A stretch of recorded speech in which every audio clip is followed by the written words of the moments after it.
late. We've been dealing with a few things out on the other side of the barn, including a new little one who was a Jasper that just came in. And I guess Jasper's been here before, so I guess he's not new here. But Janine brought him in, and we were out there working with Carlene. So I apologize for being so late. Let me see what happened this week. We went to the vet's office to get the cardiograms done on the Ford breed dogs over in Lawrence, and the results came back really good, so that part of the OFA screening has been done. We also had them take blood, which is their autoimmune thyroidism test, and those get sent directly to Michigan State, where we should be hearing back within, I'd say, a few weeks on the results of that. So our OFA screening is, the only thing left we have to do is the pen hip on the 4 dogs. We are looking, Carlene and I are still discussing whether or not we're going to be breeding Capri, so that's something that we're still contemplating on. It wouldn't be until next week if we have a suitor come to see her or not. What else happened this week? Yeah, not too much has happened this week. We've just been fixing fencing, doing a lot of fall cleanup, lots of leaves, lots of pine needles, etc. We've been just working around the farm, getting ready for that winter. It was some cold out though this morning. It was so cold feeding those dogs. So right now we've got the team in the feed room getting ready to feed for today. And we have, Christine is here. She is trimming nails and doing ears. So she comes probably every other week, and she tries to take half the dogs and then the other half the next time she's here. So she's been great. It's been, because that'll take us an entire day to do all the dogs' nails and all the dogs' ears. So it takes a full day out of our way. We had a bar mitzvah that was done yesterday. Carlene did a private chicken shatting, which Haley and Judy, and I believe Judy's husband also attended, and that was for a little boy who he comes here on Sundays during our regular shatting, so he wanted that done at his bar mitzvah, so that was done yesterday, and went by really well. And this week I don't have too many things planned. We are still taking dogs out. We're hoping to, I'm hoping to get a couple of more dogs through this passing so that we can maybe get some potential matching coming up. So that'll be good. Any questions? I assume it's supposed to be, is it just for the widow soul? It's Jasper the Middle Saw. Oh, okay. So you guys are wondering who that was. At first I thought it might have been Harley, but, and then I'm like, wait a minute, that's too thin to be Harley. And Janine said, no, it is Jasper, so he is here. And then Karen posted so you could see. Oh, those are great. Yes, Bianca's being fed. Thank you. Yeah, those look great. So keep those ornaments coming and all the other Christmas-themed dog toys. They're going to be great on this tree. We already have the tree. Jamie actually donated the tree, so it's just the rest of the decor that we need. Are there plans to have a cardiologist check Jimmy's heart? Jiminy's heart? Yeah. I am not, I don't have plans to have Jiminy's heart. I'm only doing breed dogs. Who is the spotted donkey for later today? That is Jasper. Can't hear a thing. All right, we'll step up closer. Hopefully you guys can hear a little bit better. Come on. Is there anything you need? People are always looking for stuff to say. Anything that we need. Lynn has been really good about updating and keeping updated updated our website as far as our wish list is concerned, so you can always refer to that.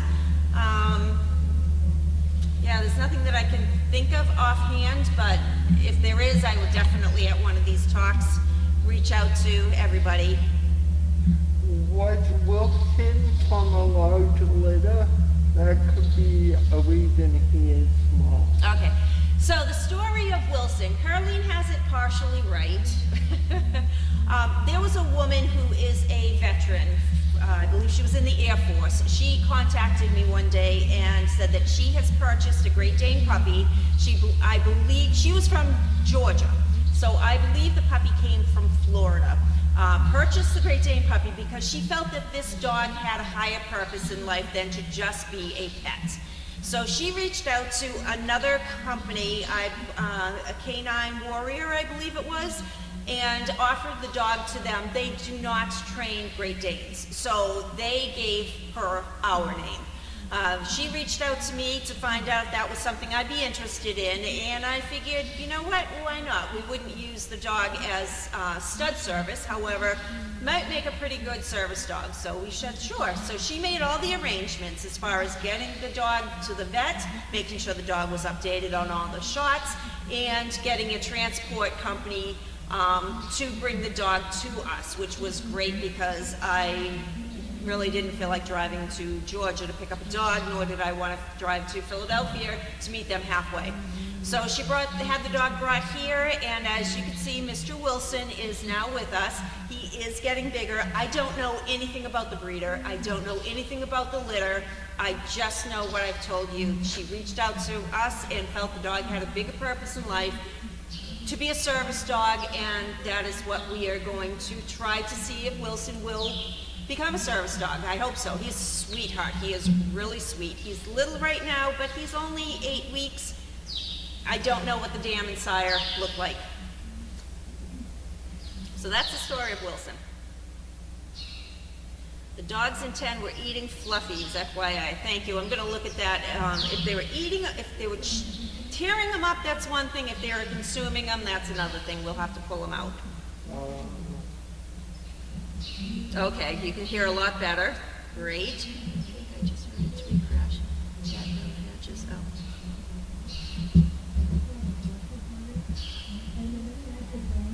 Okay, remember there's a 2 to 3 minute delay. I actually think the delay is a lot longer. Broadcast delay, which impacts when you see our questions. Which dog? Which dogs are closest to becoming service dogs when it comes to training? Which dogs? Let me see. Well, as we all know, Jasmine is working with a young girl right now. Whether I put her with this girl or not, we will see. It's going to take time. All children matching to a service dog, it's hard. It's really hard because you need to make sure that it is the right dog. We have a few. We've got Turby, who's just about there. We have Frankie, who's just about there. Think. Who else is? Percy is doing very well. Turby's very tall, as you all see it. So that's at least 3. And not including Jasmine, not including Chip. So that's 5. So we have 5 that are just about ready to go, which is great. Do you have any others? Donating a dog to be a service dog is a wonderful thing to do. Yeah. A dog's purpose at 8 weeks, he should still be quite trainable. Yeah. No, I think that they're doing a great job up there with Wilson. I am going to be having a meeting. I had a meeting early this week, actually, on Monday, with all the trainers, the house staff, and the kennel assistants. And my next meeting is going to be with all of the overnight staff. And then after that, I'm going to have a meeting with all the volunteers. So It'll be good. I just need everybody to be on the same page, especially when it comes to Wilson. Instead of putting the finger up, which he thinks is a chew toy, put the whole hand up. He can't bite at the hand. You know, just little things like that. So we're all going to meeting of the minds. You know, Caroline, of course, will be involved with it, and Wilson's doing great as far as his spoon feeding is concerned. He is being spoon fed a few times a day. He has been going out into used car lot. He's been running around. I noticed the other day that his stool was loose, and upon examination, I hate to say it, but yes, it is pine needles, leaves, small rocks, typical little things that puppies put in their mouth. So unless you're right there ready to grab them out, he's a little child. He needs to constantly be supervised.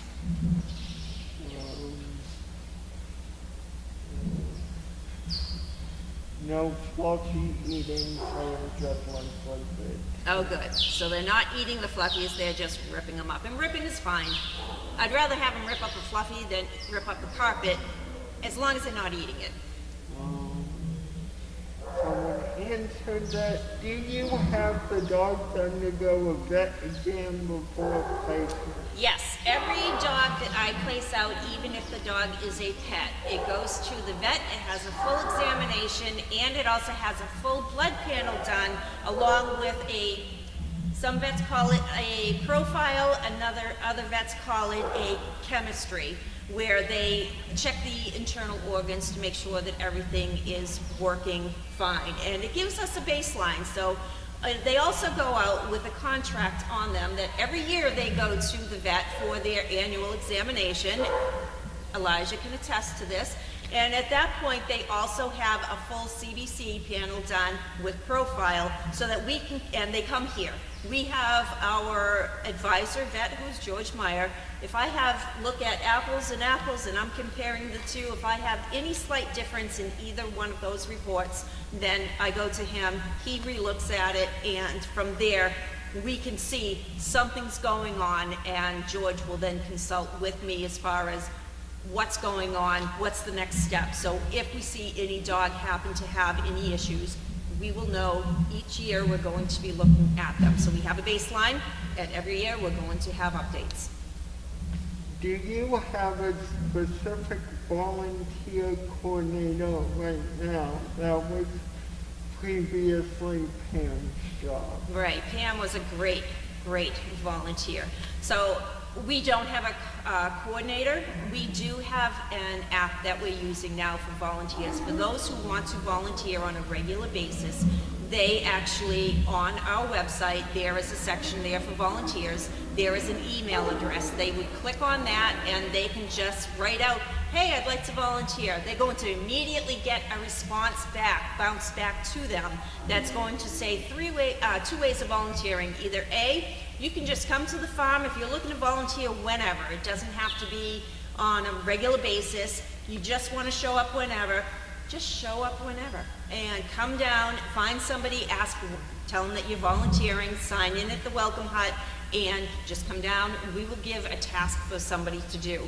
If you're looking to volunteer on a regular basis, like every Tuesday at 10 o'clock, for instance, there is a sign-up genius that they can go to for the month of October, and November will be released shortly, that they can actually go on the sign-up genius and say, I want to work in the barn, and we accept 3 to 4 different volunteers that can actually sign up in the barn at that particular time, and they can volunteer and put the time in. It can be cleaning kennels, it can be setting up dog food with guidance from our kennel assistants. It could be changing water, it could be picking up poop, it could be brushing the dogs, it could be holding the dog while Christine is clipping the nails.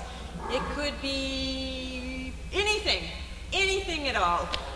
But that is the way that they can put in the time to volunteer on a regular basis. So that is the best way I can figure to volunteer. And we have another person here on staff, Kim, who I'm sure you guys have all seen at one time feeding with us or cleaning kennels. She has taken over our scheduling. So she, if somebody volunteers on the app, she will put it on the calendar, and she releases the schedule out every month, every week to the people who have donated their time, including the staff. I know SDP has a problem with autoimmune blood disorders, so a CBC is important. It is important. So this said that they know that SDP has had issues with autoimmune deficiencies. The CBC panel that we have done before the dogs go out, we have it done actually at the time of a spay or neuter, but when it comes to our breed dogs that don't get spayed or neutered, it is also done. But it's also because it could be 6 months. They usually get spayed or neutered around 6 months, 6 to 9 months. So I want to make sure when the dog is ready to go that it is also done at the same time. I mean, I may be overdoing it, but I'd rather do it than not do it. And also our breed dogs are getting the OFA screening on the autoimmune thyroidism to, so we can say that these dogs that we are breeding do not have an issue with them. And that has to be done every year up until they are 4 years old, then once they are 6 years old and 8 years old. So that is the autoimmune thyroidism schedule for OFA. Crafty is just saying thank you for these informative sessions. Of course. I think that it's important. You guys donate to us, you guys help support us, so I think it's important for you guys to know, you know, vet-wise, where some of your donations are going to, and of course to the dogs, because we need to do that. We need to make sure we're putting healthy dogs out. Okay.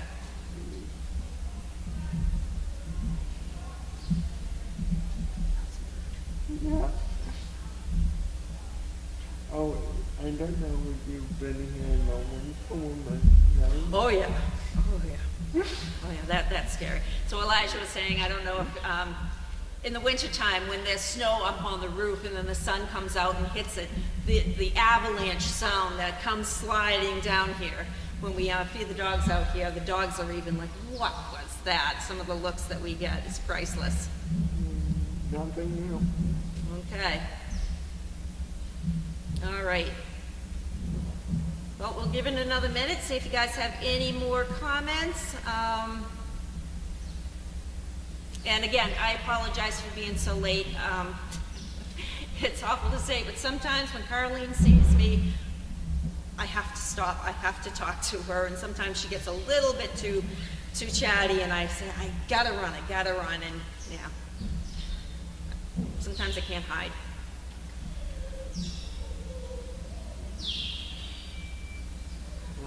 Nothing. All right, guys. Well, again, I apologize. Thank you very much for joining us. Thank you, Elijah. Appreciate your help as always, and you guys all have a great afternoon, and it's a wrap. Have a good one.